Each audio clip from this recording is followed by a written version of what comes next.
Erbe friulane, un primato assoluto. Molti non sanno che la nostra regione è quella che produce più erbe in tutta l'Europa.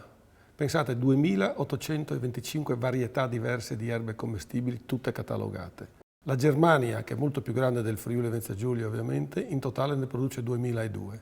Quindi una cultura vastissima, profonda, che ha coinvolto sia la medicina nell'antichità, sia la cucina attualmente.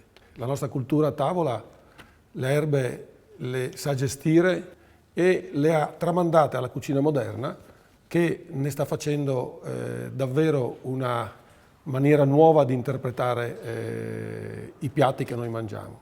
Perché le erbe nella storia servivano proprio in questa stagione per depurare dalle fatiche invernali da parte del nostro fisico. Si cibavano, come sapete, principalmente di carni di maiale e di molte carni in genere. Le erbe oltretutto hanno nella cucina un valore nuovo, sostituiscono i grassi. I nuovi cuochi, la cucina moderna, ha compreso che le erbe possono alleggerire i piatti dando profumo, perché quello che noi pensiamo essere 100 il gusto, in effetti l'80 di questo 100 è profumo. Per cui le erbe danno colore, danno profumo, danno distinzione al piatto e soprattutto danno leggerezza.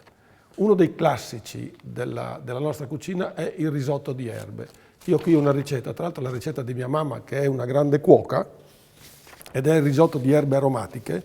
L'equilibrio del risotto dipende moltissimo dalla capacità di mescolare le erbe.